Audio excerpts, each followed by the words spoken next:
Have you ever felt a love that didn't belong to anyone? A warmth that arrived without reason? A softness that entered your chest in moments when no one was there? A feeling so real it frightened you because you couldn't explain it. You searched for its source in people, in memories, in moments, but it didn't belong to any of them. Ibn ʿArabi taught that Allah does not always speak through words. Sometimes He speaks through states, through longing that has no name, through love that arrives without introduction. What if that feeling you've been carrying was not confusion? What if it was communication? According to Ibn ʿArabi, Allah writes to the heart long before the mind understands. He addresses you in silence. He reaches you through feeling, and He hides His message inside love, so it can be carried without fear.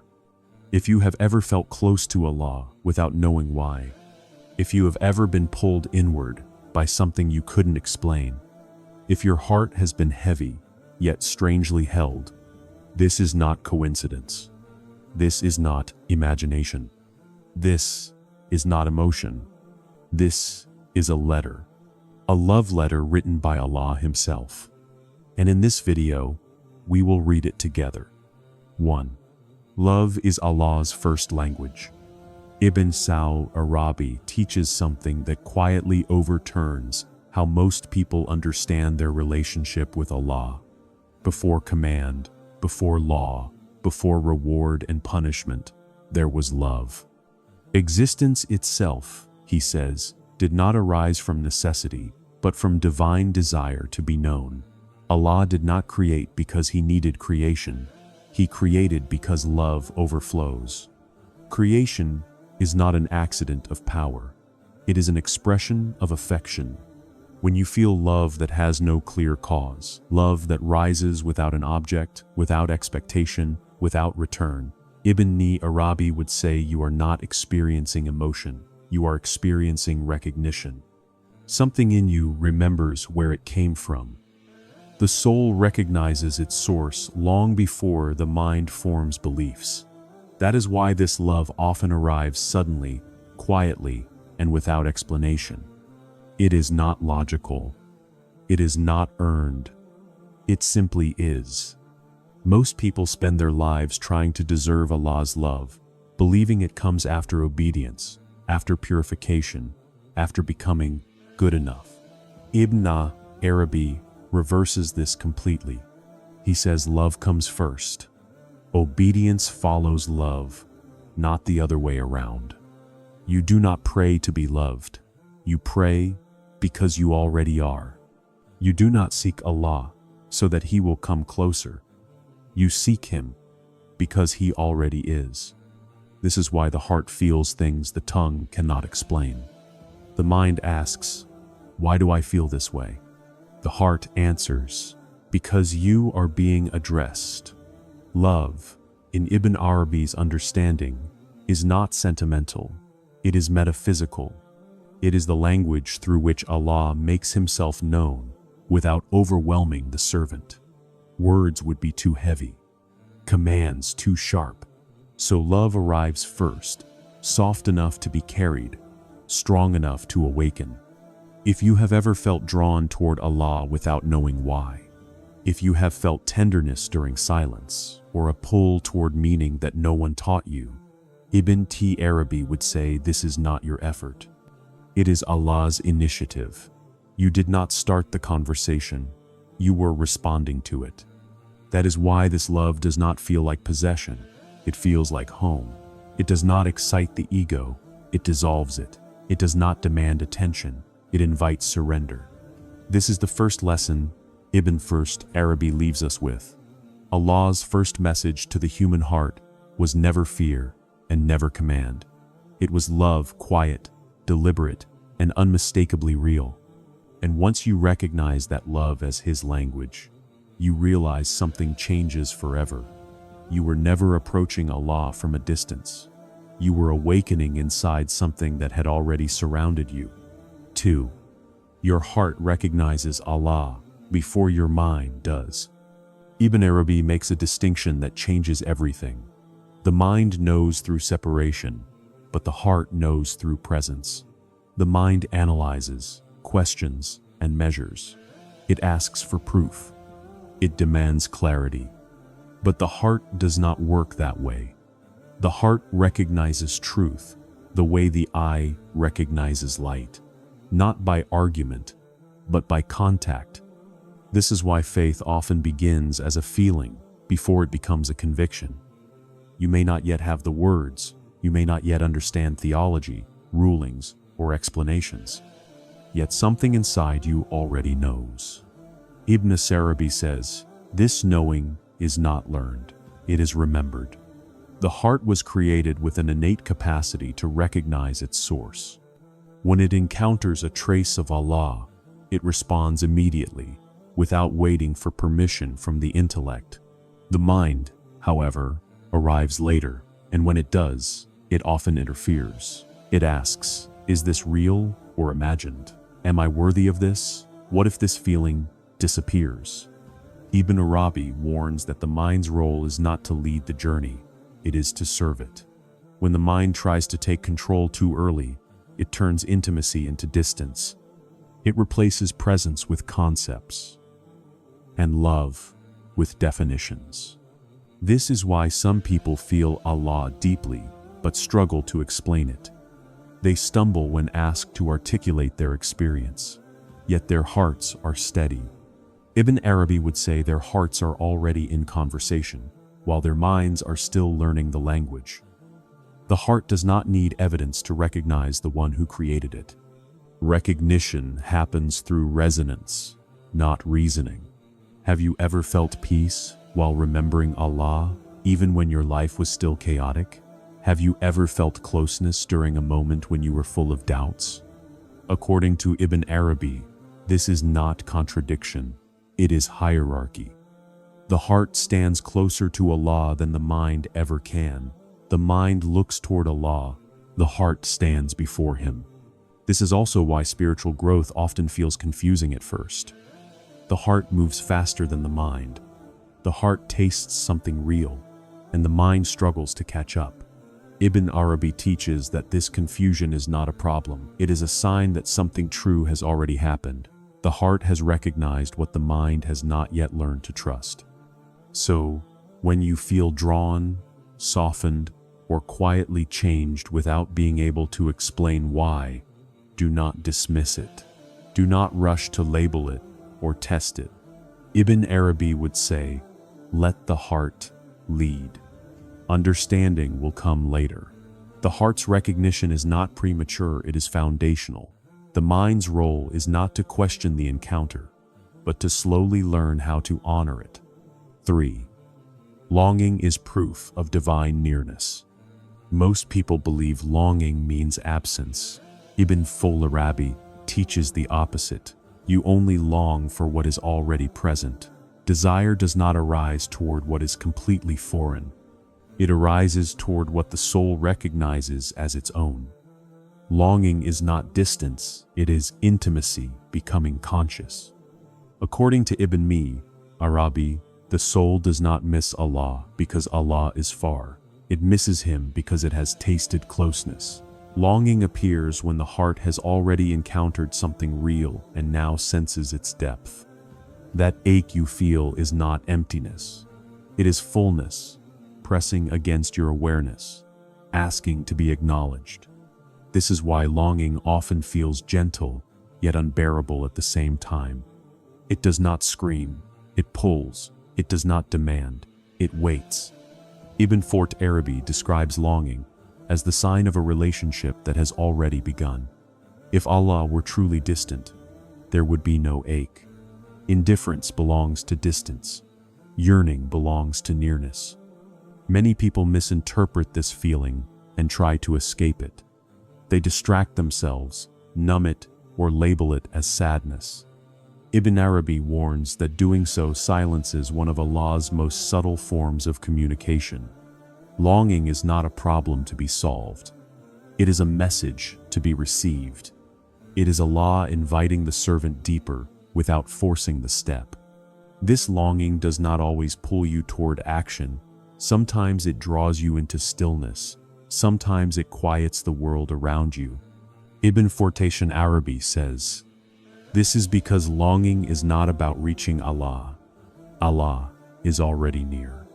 It is about removing what prevents you from noticing that nearness. The ache remains until the heart becomes spacious enough to hold what it already feels." If you have ever felt a sadness that did not feel hopeless, a yearning that felt strangely alive, Ibn ʿArabi would say your soul was not lacking, it was responding. Allah was not withholding himself.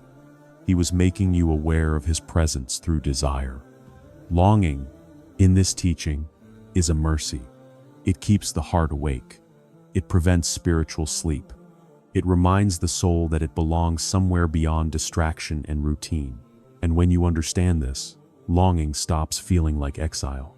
It begins to feel like a quiet hand on your back, guiding you home slowly, gently, and without compulsion. 4. Every pain was written with love. Ibn ʿArabi challenges one of the deepest fears in the human heart, the belief that pain means rejection. He teaches that nothing Allah allows to reach you is empty of intention, and nothing is written without wisdom. Pain, in his understanding, is not the opposite of love. Very often, it is the form love takes when the soul is being shaped for something greater than comfort. Most people ask, "Why did this happen to me?" Ibn ʿArabi invites a different question. What is this forming within me? Because pain, when it comes from Allah, is never random. It arrives with precision. It touches exactly the places where the ego clings, where illusions hide, where false securities feel permanent. Love that only soothes would leave the soul asleep. Love that awakens must sometimes disturb. Ibn ʿArabi explains that Allah does not break the servant, he loosens what the servant is gripping too tightly. Loss teaches impermanence. Betrayal teaches discernment. Silence teaches listening. And disappointment teaches where hope was misplaced.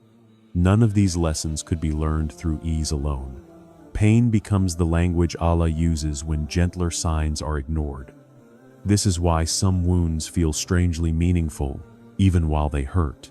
There is a clarity hidden inside certain sufferings. You may not recognize it immediately, but something inside you knows this pain is doing work. Ibn ʿArabi says this is because the soul understands what the ego resists. The ego wants relief. The soul wants truth. And Allah addresses the soul, not the ego. He also teaches that Allah never wounds the servant without simultaneously protecting them from something worse. A door closes to prevent a deeper loss. A relationship ends to preserve the heart. A plan collapses to redirect the path. From the outside, it feels like destruction. From the unseen, it is careful guidance.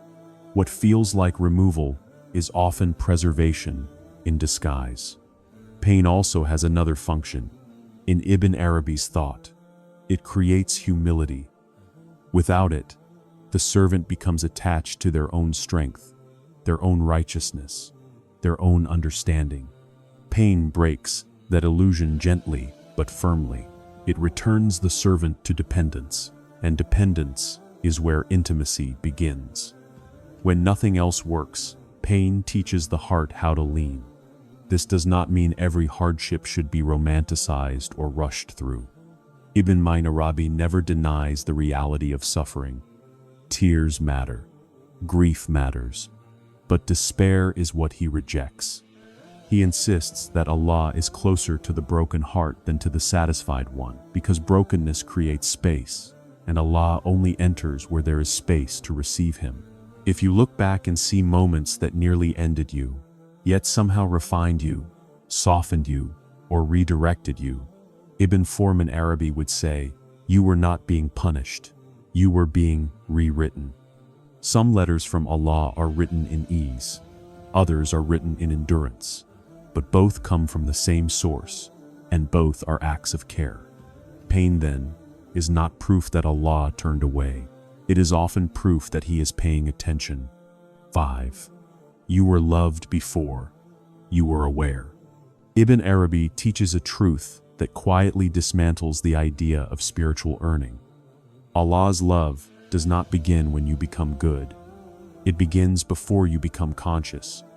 Long before you learned how to pray correctly, before you understood right and wrong clearly, before you even thought to seek Allah, you were already surrounded by His care. Love was not waiting at the end of the journey. It was present at the beginning. Most people imagine their relationship with Allah as something they must build. Ibn Arabi insists it is something they must remember. The soul, he says, entered existence, already known, already held, already addressed. What we call returning to Allah is not a movement toward a stranger. It is a return to familiarity that was temporarily forgotten. This is why certain truths feel emotionally familiar the moment you hear them. The soul recognizes what it never lost. This understanding changes how guilt and shame function. Many people carry the belief that their mistakes disqualify them from closeness. Ibn Arabi rejects this completely. He explains that if Allah's love depended on your perfection, love would belong to no one.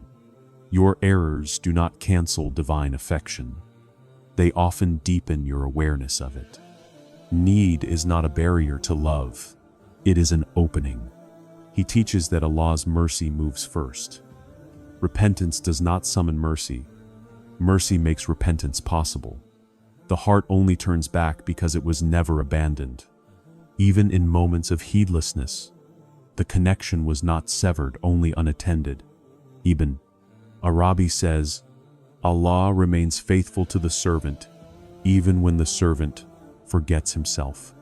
This is why spiritual awakening often arrives with a strange mixture of regret and comfort.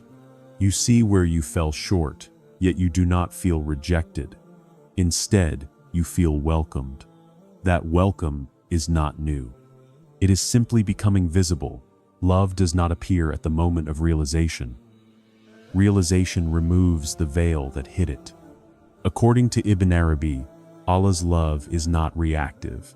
It does not rise and fall with your performance. It is constant, while your awareness of it fluctuates. When you understand this, the relationship with Allah stops feeling transactional. Worship becomes response, not negotiation. Obedience becomes gratitude, not fear. If you have ever felt drawn back after drifting away, or comforted even while regretting your past, Ibn ʿArabi would say, this is the clearest evidence of his teaching. You were never unloved, you were temporarily unaware. And awareness, once it returns, does not create love. It reveals the love that was already there, patiently waiting to be recognized. 6. The feeling you can't explain is the message. Ibn Arabi teaches that not all communication is verbal, and not all guidance arrives in sentences. Some messages are delivered as states: a sudden calm, a heaviness in the chest, an unexplainable pull towards silence. These are not emotional accidents. According to Ibn Arabi, they are forms of addressways Allah speaks when words would be too limited. Human beings often expect meaning to arrive clearly and logically. We want instructions, signs we can describe, answers we can repeat. Ibn Arabi warns that this expectation blinds people to subtler truths. Allah does not always inform the intellect. He often shapes the heart, and the heart understands through experience, not explanation. What you feel is sometimes more accurate than what you can say. This is why certain moments affect you deeply without leaving you able to describe why. You walk away changed, but speechless. Ibn Arabi would say the message was never meant for the tongue. It was meant for transformation. Language explains. States reshape. Allah chooses the method that reaches you without distortion. Many people ignore these inner movements because they fear misunderstanding them. They say, it's just emotion, and dismiss it. Ibn Arabi cautions that while not every feeling is divine, every divine message arrives as a feeling before it becomes understanding. Discernment grows with sincerity. The more honest the heart, the clearer the signal becomes. He also explains why these feelings often arrive unexpectedly. If they came on schedule, the ego would prepare defenses. Surprise bypasses resistance. A sudden softness breaks arrogance. A quiet ache interrupts distraction. In these moments, Allah reaches the servant before the servant can hide. This form of communication also requires patience. Feelings unfold slowly. Their meaning reveals itself over time, through reflection and lived experience. Ibn ʿArabi teaches that rushing to define them too quickly flattens their depth. Some truths must be carried before they can be understood. If you have ever felt something shift inside you without knowing why, Ibn ʿArabi would say the message has already done its work. Understanding will come later, or it may never come fully. But that does not make the experience incomplete. The heart was addressed, and the heart responded. The mistake is not in failing to explain the feeling. The mistake is in ignoring it. Because sometimes, what you felt was not confusion. It was guidance delivered in the only form gentle enough for the soul to receive. 7. Allah hides Himself so you learn to seek. Ibn ʿArabi offers a perspective that transforms spiritual frustration into meaning. Allah's apparent absence is not withdrawal. It is education. If Allah were constantly obvious, faith would require no depth. There would be no intimacy, only certainty. Seeking exists because veiling exists, and veiling is not cruelty. It is refinement. Ibn ʿArabi teaches that Allah reveals Himself in measured ways according to what the servant can bear. Complete exposure would overwhelm the soul, leaving no room for love, choice, or longing. By hiding, Allah protects the servant from spiritual collapse and invites them into participation. The seeker is not abandoned. They are being trained to look with a different kind of sight. This is why spiritual dryness often appears after moments of closeness. You feel Allah strongly, then suddenly He seems distant. Ibn ʿArabi explains that this rhythm is intentional. Presence awakens the heart, absence strengthens it. One teaches recognition, the other teaches perseverance. Together, they mature the relationship. Many people interpret silence as punishment. Ibn ʿArabi warns against this misunderstanding. Silence is often the space in which sincerity is tested. When there is no emotional reward, no spiritual sweetness, and no reassurance, what remains is intention. Do you still turn toward Allah when nothing is felt? That question cannot be answered during ease. Seeking also purifies love. When Allah's presence is not immediately felt, the seeker confronts their motives. Are they seeking comfort or truth, relief or nearness? Ibn ʿArabi says veiling removes spiritual selfishness. It strips the relationship of transaction and reveals devotion for its own sake. This hiddenness also teaches humility. The seeker learns that guidance is not under their control. No amount of effort can force unveiling. It arrives only when Allah wills, reminding the servant that closeness is a gift, not an achievement. Seeking, then, becomes an act of trust rather than control. If you are in a phase where Allah feels quiet, Ibn ʿArabi would tell you not to retreat. Quiet does not mean gone.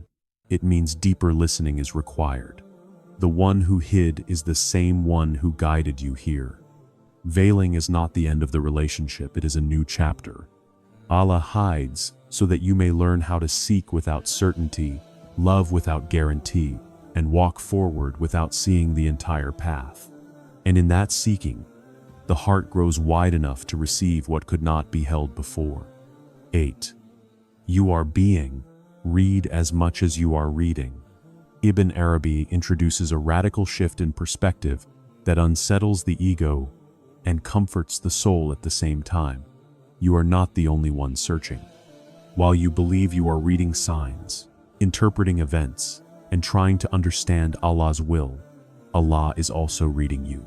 Every movement of your heart, every hesitation, every quiet endurance is already known, already witnessed, already accounted for. Most people imagine their spiritual journey as one-directional. They think they are approaching Allah through effort, learning, and struggle. Ibn Arabi dissolves this illusion. He teaches that the servant's life is itself a text being read by the divine. Your patience is a sentence. Your fear is a phrase. Your persistence is a chapter. Nothing you experience is unnoticed, and nothing is misread. This understanding changes how you experience difficulty. When life becomes heavy, the ego assumes abandonment. Ibn Arabi says the opposite is often true. Intensity is attention. The more carefully a soul is being shaped, the more deliberately it is being read. Allah does not skim the lives of those He intends to draw near. He reads them slowly, deeply, and with precision. You may not understand why certain tests repeat, why certain emotions return, or why certain doors refuse to open. Ibn Arabi explains that repetition is not punishment, it is emphasis. Allah returns you to the same themes because something essential is being revealed about who you are becoming. A reader rereads passages that matter. The soul is no different. This also reframes sincerity. Many people worry whether their intentions are pure enough, whether their struggle is sufficient, whether their faith is strong enough. Ibn Arabi teaches that sincerity is not something you perform for Allah, it is something Allah already perceives within you.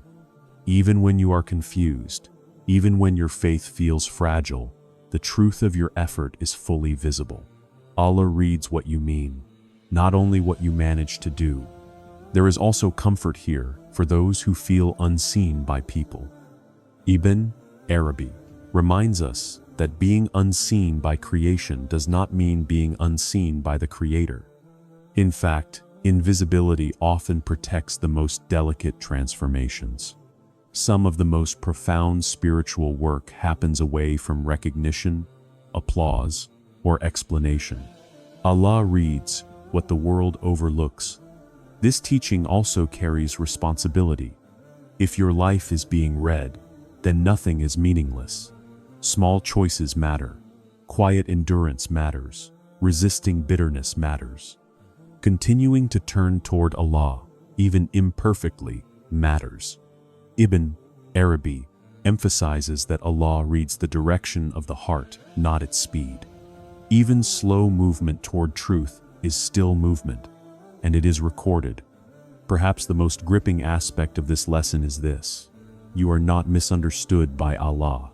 Where people misjudge your intentions, simplify your struggles, or reduce you to visible outcomes, Allah reads the layers beneath. He reads the effort hidden inside failure. He reads the sincerity inside confusion. He reads the love inside fear. So when you feel exhausted from trying to understand everything, Ibn Arabi would tell you to rest from over-explaining yourself to others and to yourself. You are already fully known. Your task is not to prove your worth or decode every sign. Your task is to remain honest in the direction of your heart. Because while you search for meaning, meaning is already reading you patiently, completely, and without error. 9. Love is the strongest proof of Tawheed. Ibn Arabi presents love not as an emotion among others, but as the most powerful evidence of divine oneness. Tawheed, the oneness of Allah, is often explained through theology and doctrine. Ibn Arabi moves it from the intellect into lived experience. He teaches that when love reaches its pure form, it naturally dissolves all false gods. What remains is not belief, it is alignment. According to Ibn ʿArabi, every attachment that competes with Allah fragments the heart. Fear of people, hunger for approval, obsession with outcomes, and dependence on worldly stability all function as subtle idols. They divide attention and scatter the soul. Love, however, gathers. When divine love enters the heart, it reorganizes everything around a single center. This gathering is Tawheed experienced, not merely declared. This is why real love feels simplifying. When Allah's love becomes central, many anxieties lose their grip. You still care, but you are no longer owned by what you care about.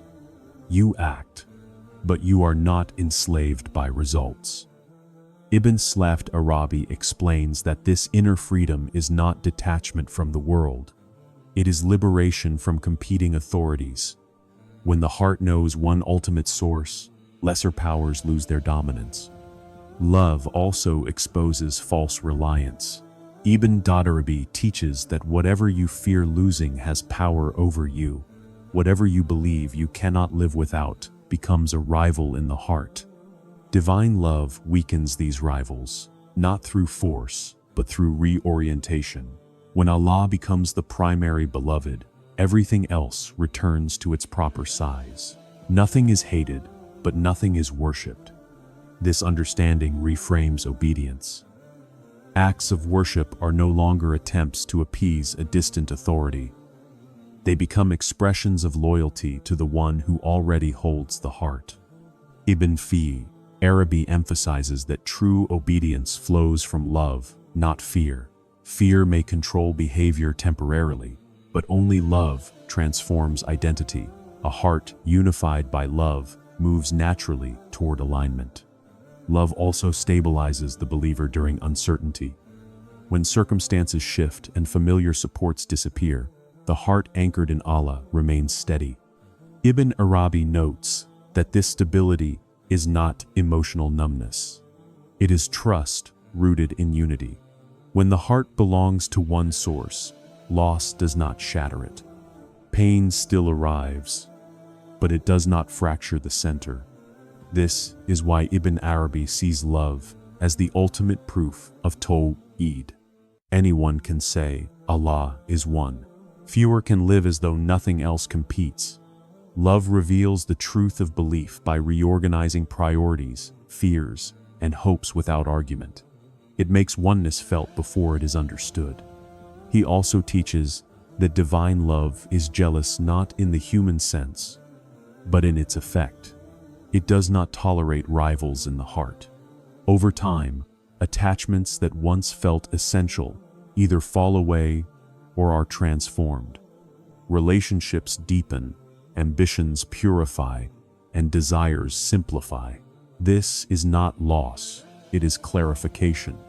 If you have ever noticed that as your connection to Allah deepened, certain fears lost their intensity, certain temptations weakened, or certain ambitions changed shape, Ibn ʿArabi would say, you were witnessing Tawheed in action. Love was doing what arguments never could, uniting the heart. In this way, love is not a side effect of faith. It is its proof. When the heart loves Allah fully, oneness is no longer an idea to defend. It is a reality that quietly governs every choice. 10. You were brought here on purpose. Ibn ʿArabi teaches that nothing meaningful arrives in a person's life by accident. Not a meeting, not a loss, not a sudden question that refuses to leave the heart. According to him, coincidence is only a name we give to patterns we do not yet understand. In reality, every moment that reaches you does so with intention. Most people believe guidance only appears in obvious religious forms, clear signs, dramatic events, unmistakable answers. Ibn ʿArabi explains that Allah's guidance is far more subtle and far more precise. It arrives exactly when the heart is capable of receiving it, not when the ego demands it. Timing, in this sense, is mercy. What comes too early would be ignored. What comes too late would be unbearable. You, being here, listening, reflecting, feeling stirred. This is not randomness. Ibn Arabi would say that the soul is guided long before the mind understands the destination. You may think you chose this moment, this path, this question, but choice itself is often guided. Desire is planted before it is pursued. Curiosity is awakened before it is followed. You did not stumble into this awareness. You were led. This teaching removes a quiet anxiety many people carry. The fear that they are late, behind, or have missed their moment. Ibn ʿArabi rejects this fear completely. He teaches that the soul unfolds according to divine timing, not human urgency. What matters is not speed, but sincerity. A delayed awakening is not a failed one. A slow journey is not a wrong one. He also explains why certain truths only resonate at specific times. You may have heard the same ideas before, read similar words, or encountered similar teachings, but they did not move you then. Now they do. Ibn ʿArabi would say the message did not change. You did. The heart reached a point of readiness, and readiness summons meaning. This lesson also reframes regret. Many people look back and wish they had known earlier, acted sooner, or chosen differently. Ibn ʿArabi teaches that regret often comes from imagining an alternate self that was never actually possible at that time. You could not have known what you know now before becoming who you are now. The path itself created the capacity to understand it. Being brought here also carries responsibility.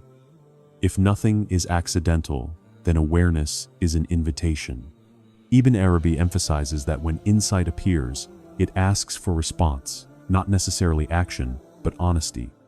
Ignoring awareness does not erase it. Once the heart sees, it cannot return fully to sleep. If you feel that something has been quietly aligning in your life, questions deepening, distractions, losing power, meaning becoming heavier, Arabi would say, this is not confusion, it is convergence. Threads that seemed unrelated are drawing together. The soul is being positioned. You were not brought here to be entertained, impressed, or reassured. You were brought here to remember something essential. And remembrance, once it begins, does not reverse. It unfolds slowly, deliberately, and exactly as intended. Nothing about this moment is accidental, and neither are you. 11. Allah loves you in the way you can bear. Ibn Arabi teaches that divine love is not uniform in appearance, but perfect in precision. Allah's love does not arrive in a single shape for every soul. It arrives according to capacity. What overwhelms one heart would refine another. What comforts one soul would weaken another. Love, in its truest form, is tailored, not generalized. Many people quietly compare their spiritual paths with others.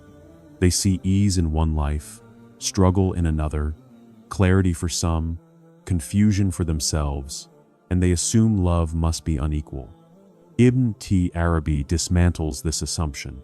He explains that Allah's love is not measured by comfort, but by suitability. Each soul is given what will awaken it without destroying it. This is not favoritism. It is mercy with intelligence. He teaches that Allah knows the exact weight a heart can carry.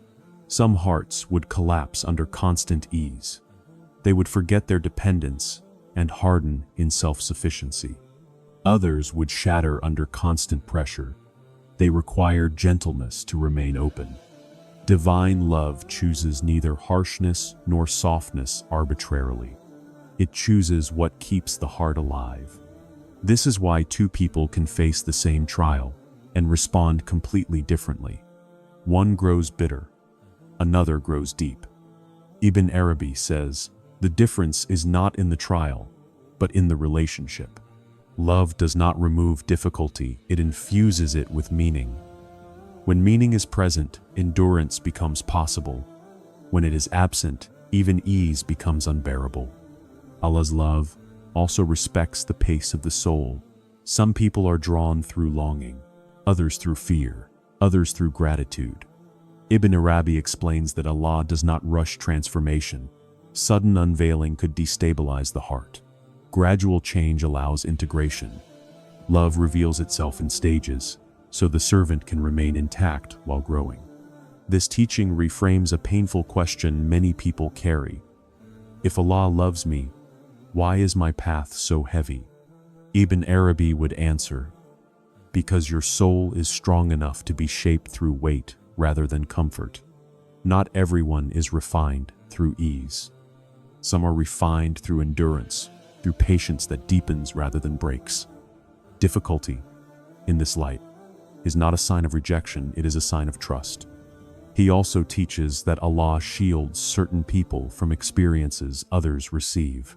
Some never taste spiritual sweetness early, because sweetness would distract them from sincerity. Others are protected from fame, recognition, or visible success, because those things would corrupt their inner alignment. Love sometimes looks like absence. Protection sometimes looks like deprivation. This does not mean the path is meant to be stoic or joyless. Ibn Arabi insists that joy appears in the form the heart can receive. For some, joy is quiet stability. For others, it is intensity and movement. For others, it is long patience, followed by sudden clarity. Love meets the heart where it can stay open. Perhaps the most subtle aspect of this lesson is acceptance.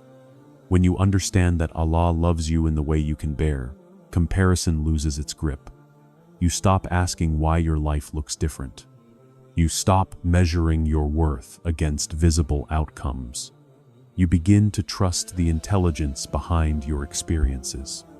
If your path feels uniquely demanding, uniquely quiet, or uniquely slow, Ibn ʿArabi would tell you not to envy another's journey. You are not being tested beyond your capacity. You are being loved according to it. And that love, precisely because it is measured, will not break you. It will shape you exactly into what you were meant to become. 12. This love letter never ends. Ibn ʿArabi teaches that divine love is not a moment you pass through. It is a reality you awaken inside of, again and again. What you experienced was not a chapter that closes. It was the beginning of a lifelong correspondence. Allah's love does not conclude with understanding, relief, or even certainty. It continues through every phase of becoming. Many people assume spiritual experiences have an endpoint. They believe there will be a final clarity, a lasting peace, a stable arrival after which nothing changes. Ibn ʿArabi dissolves this expectation. He explains that Allah is infinite, and an infinite source cannot be exhausted by a finite heart. Every unveiling leads to another veil. Every understanding opens into deeper mystery. This is not loss, it is expansion. The love letter, then, is not a single message. It is written continuously through your life. Every breath carries a trace of address. Every return after distance is another line added. Even forgetfulness is part of the writing, because remembering after forgetting engraves meaning more deeply than uninterrupted awareness ever could. Ibn ʿArabi emphasizes that the servant does not outgrow divine love.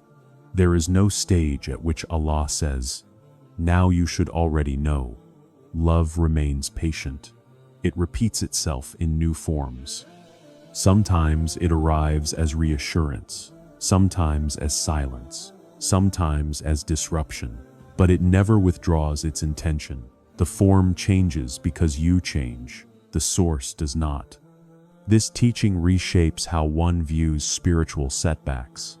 Falling back into confusion does not erase what was received. Losing emotional connection does not cancel intimacy. Ibn ʿArabi explains that love does not depend on continuity of feeling. It depends on relationship. And relationship survives fluctuation. In fact, fluctuation deepens it. Constancy without variation would dull the heart. He also teaches that Allah's love continues even when you are not aware of it. Awareness is not the generator of love. It is its receiver. When awareness fades, love does not pause. It simply works beneath the surface. Many transformations occur invisibly while the servant feels stagnant. Growth does not always announce itself. Often, it is only recognized in hindsight. This is why the path never feels complete. Completion belongs to things that end. Love, in Ibn ʿArabi's vision, is movement without exhaustion. The soul is always being addressed according to its current state. What once comforted may later challenge. What once challenged may later console. Each form is appropriate to the moment, and each moment is intentional. The endlessness of this love also removes fear. You are not walking toward a final test you might fail. You are moving within a relationship that adapts, forgives, and continues. Ibn ʿArabi insists that divine love does not abandon the servant mid-journey. There is no point at which the letter stops being written because you misunderstood a line or paused too long on a word. Perhaps the most profound implication of this lesson is this: you are never late to Allah. Every return is timely. Every awakening is relevant. Every moment of sincerity, no matter how small, is read and responded to. The correspondence does not expire, it deepens. So if you feel that what you experienced has faded, Ibn ʿArabi would tell you not to grieve it. It did not leave. It changed form. The love that reached you once will reach you again differently, more precisely, more fitting to who you have become since the last time you felt it clearly. The love letter never ends because Allah never stops addressing the heart. And the heart, no matter how far it wanders, never stops being able to receive. Ibn ʿArabi reminds us that Allah does not rush the soul. He waits. He repeats himself gently. He writes again when the heart is ready to read. If something inside you feels softer now, if your chest feels heavy but calm, if words feel unnecessary, that is not the end of the message. That is the message settling. You were never chasing Allah. You were being drawn. You were never late. You were arriving exactly when your heart could bear it. Some people hear Allah through commands, some through scripture, and some through love that cannot be explained. If you felt something while listening, do not analyze it. Do not rush to name it. Sit with it. Let it stay. Because some letters are not meant to be understood immediately. They are meant to be lived. And if you ever feel that love again, quiet, sudden, familiar, remember this: it was never random. It was never from nowhere. It was Allah, still writing to you,